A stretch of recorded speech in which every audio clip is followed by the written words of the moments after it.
2021년 1월 14일 목요일 50일 특별한 창세기 말씀여행 12일차입니다.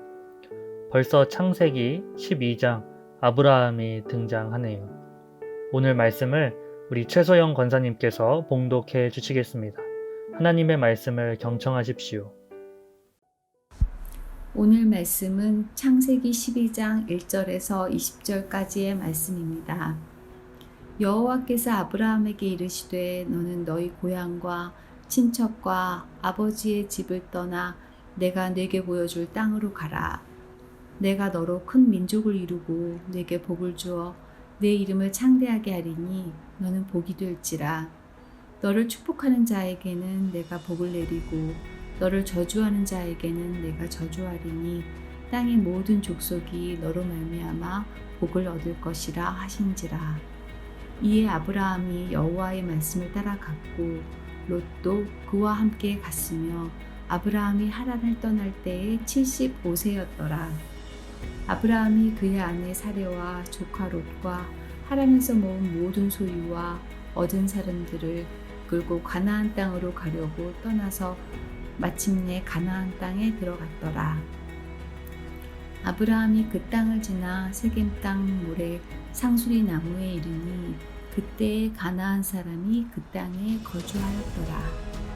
여호와께서 아브라함에게 나타나 이르시되 내가 이 땅을 내 자손에게 주리라 하신지라. 자기에게 나타나신 여호와께 그가 그곳에서 제단을 쌓고 거기서 베델 동쪽 산으로 옮겨 장막을 치니 서쪽은 베델이요 동쪽은 아이라. 그가 그곳에서 여호와께 제단을 쌓고 여호와의 이름을 부르더니 점점 남방으로 옮겨갔더라. 그 땅에 기근이 들었으므로 아브라함이 애굽에 거류하려고 그리로 내려갔으니 이는 그 땅에 기근이 심하였습니다. 그가 애굽에 가까이 이르렀을 때에 그의 아내 사라에게 말하되 내가 알기에 그대는 아리따운 여인이라. 애굽 사람이 그대를 볼 때에 이르기를 이는 그의 아내라 하여 나는 죽이고 그대는 살리리니 원하건대 그대는 나의 누이라 하라. 그러면 내가 그대로 말미암아 안전하고 내 목숨이 그대로 말미암아 보존되리라 하니라. 아브라함이 애굽에 이르렀을 때에 애굽 사람들이 그 여인이 심히 아리따움을 보았고 바로의 고관들도 그를 보고 바로 앞에서 칭찬함으로 그 여인을 바로의 궁으로 이끌어 들인지라. 이에 바로가 그로 말미암아 아브라함을 후대함으로 아브라함이 양과 소와 노비와 암소 나귀와 낙타를 얻었더라. 여호와께서 아브라함의 아내 사레의 일로 바로와 그 집에 큰 재앙을 내리신지라. 바로가 아브라함을 불러서 이르되 내가 어찌하여 나에게 이렇게 행하였느냐. 내가 어찌하여 그를 내 아내라고 내게 말하지 아니하였느냐. 내가 어찌 그를 누이라 하여 내가 그를 데려다가 아내를 삼게 하였느냐.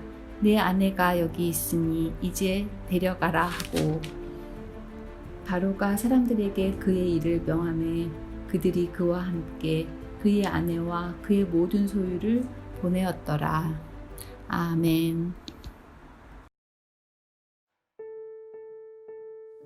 믿음의 조상인 아브라함이 등장하는 12장 말씀입니다. 정확히 아브라함이 등장하는 본문은 11장 28절에 나옵니다. 11장 족보 이야기로 낳고 계속 쭉 나오다가 28절에 아브라함이 등장하고 간단한 설명이 붙습니다. 아브라함은 사레와 결혼하였고 사레는 임신하지 못하므로 자식이 없었다. 고대 사회에서 대를 잇는 것은 굉장히 중요하고 또 중요한 일입니다. 단순히 자식을 낳는 것을 넘어서서 희망과 미래로 나아가는 것이죠. 희망의 족보에서 임신을 하지 못한다는 아브람과 사레의 이야기는 굉장히 암울한 이야기가 아닐 수 없습니다. 끝이 났다고 해도 과언이 아닌 불임의 순간에 여호와께서 낙심하고 있는 아브람에게 나타나십니다. 여호와라는 표현은 창세기 시작부터 계속해서 나오는 표현입니다. 인격적으로 사람을 찾아오시고 언약을 맺으시는 상황에서 하나님이 자신을 드러낼 때 이 표현을 쓰십니다. 하나님께서는 여호와라는 이름으로 절망하고 있는 아브람을 찾아가십니다. 12장 1절 말씀입니다. 여호와께서 아브람에게 이르시되 너는 너희 고향과 친척과 아버지의 집을 떠나 내가 내게 보여줄 땅으로 가라. 아브람에게 주어졌던 편안함과 안락함은 고향과 친척과 아버지의 집이었습니다. 여호와 하나님께서는 그 아버지의 집을 떠나라 말씀하십니다.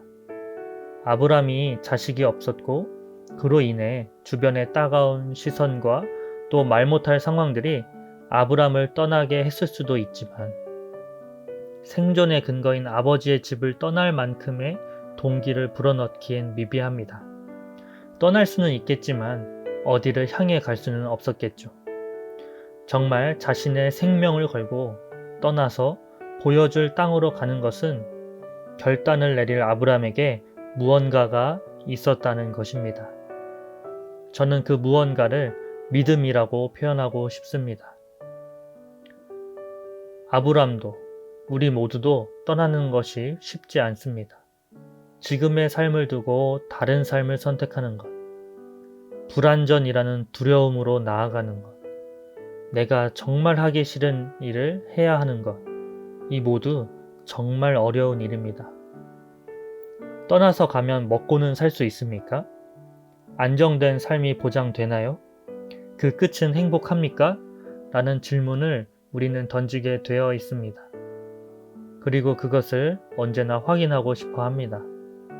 그러나 확인을 하고 떠나는 것은 하나님을 향한 믿음이 아닙니다. 떠나도 안전하구나 라는 나의 판단을 따르는 것이죠. 높은 뜻 정신으로 표현하자면 내 삶의 주인이 하나님이 아니라 내가 내 삶의 주인이라는 것입니다. 믿음은 하나님의 말씀을 선택하는 것입니다. 4절 말씀입니다. 이에 아브람이 여호와의 말씀을 따라갔고 롯도 그와 함께 갔으며 아브람이 하란을 떠날 때에 75세였더라. 이 말씀을 전하는 저도 듣는 우신가족 모두도 한치 앞도 보이지 않는 현실 속에서 우리가 붙잡아야 할 것은 오직 우리를 향하신 하나님의 약속의 말씀뿐입니다. 기도하겠습니다. 하나님, 믿음의 조상 아브람을 통해 우리의 믿음과 우리의 삶을 돌아봅니다. 아브라함이니까 가능하지 라는 생각에 갇혀 있지 않게 하시고 오늘 우리에게 말씀하시는 하나님의 음성 가운데 믿음으로 반응할 수 있는 지평육압이 일어날 수 있도록 인도하옵소서. 나의 판단이 아닌 하나님의 말씀에 순종하고 싶습니다. 이 믿음을 소유한 자로 살기 원하는 자들에게 주님의 인도하심이 있기를 간절히 소망합니다. 우리에게 용기를 더하여 주옵소서. 우리를 지금까지 인도하셨고 또 인도하실 하나님의 신실함, 이 속성을 깨달아 알게 하옵소서. 예수님의 이름으로 기도합니다. 아멘. 지금 들으시는 찬양은 찬송가 310장 하나님의 은혜로입니다. 지금까지의 삶을 돌아보며 중요한 선택의 순간에 나는 어떠한 결정을 내렸었나 돌아보면서 그리고 그 기준은 무엇이었는지 생각해 보면 좋겠습니다. 그리고 계속 이어질 우리 삶 가운데 하나님의 말씀에 따라 내릴 선택은 무엇일지 고민하는 하루가 되기를 소망합니다.